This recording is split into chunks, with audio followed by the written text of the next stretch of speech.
بسم اللہ الرحمن الرحیم۔ السلام علیکم۔ امید کرتی ہوں آپ سب لوگ خیریت سے ہوں گے۔ پیارے بچوں، آج ہم اپنی بک میں پیج نمبر 21 کے اوپر پڑھیں گے اختر شیرانی کا چیپٹر۔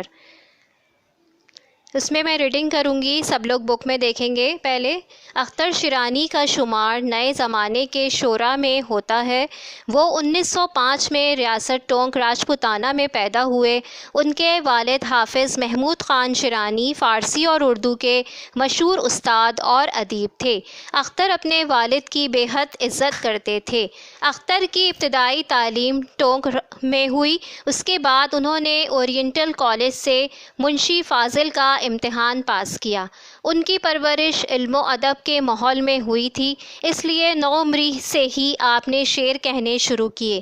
کالج کے زمانے سے کئی رسالوں میں ادارت کے فرائض انجام دیے۔ اسی دور میں آپ کی غزلیں اور نظمیں کثرت سے ان رسالوں میں شائع ہوئیں اور آپ ایک بڑے شاعر بن کر ابھرے۔ اختر شیرانی نے غزلوں کے ساتھ ساتھ گیت بھی لکھے، بلکہ اختر کی اصل وجہ شہرت گیت ہی ہیں۔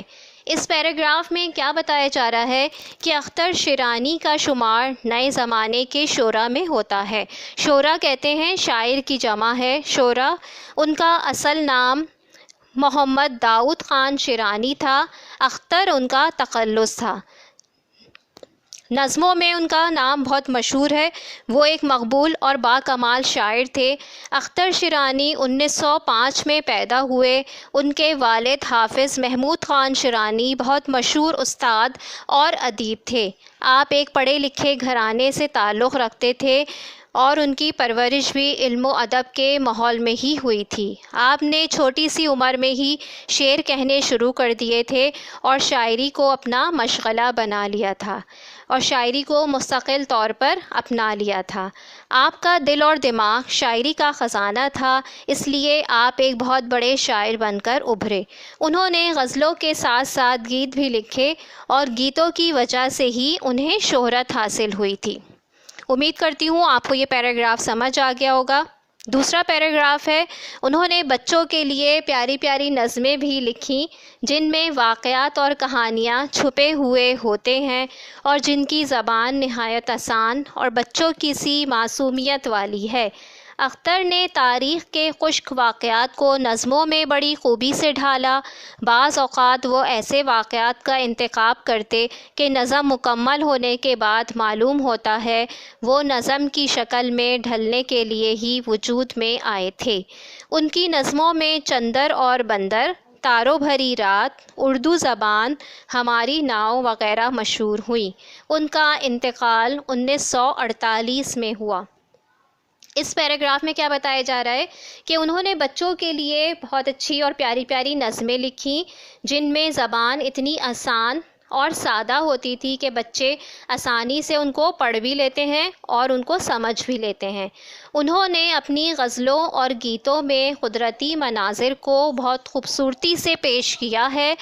ان کو اپنے وطن سے بھی بہت محبت تھی، اس لیے ان کی نظموں میں دھرتی کا عکس بھی نظر آتا ہے۔ انہوں نے مختلف واقعات کو بھی نظموں میں خوبصورتی سے ڈھالا ہے۔ ان کا انتقال 1948 میں ہوا تھا۔ صرف 43 سال کے تھے جب ان کا انتقال ہو گیا تھا۔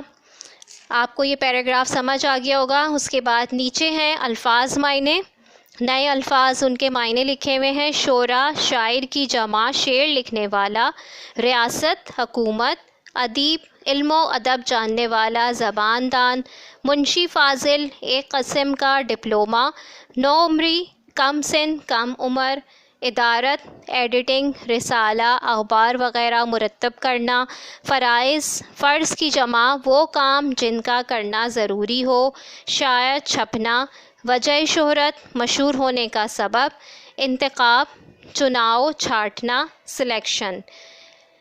یہ اس پیراگراف یعنی پورے چیپٹر کے اس میں الفاظ معنی دیے گئے ہیں جو آپ یاد کر لیں گے۔ آپ لوگ سب اپنا خیال رکھیے گا۔ خدا حافظ۔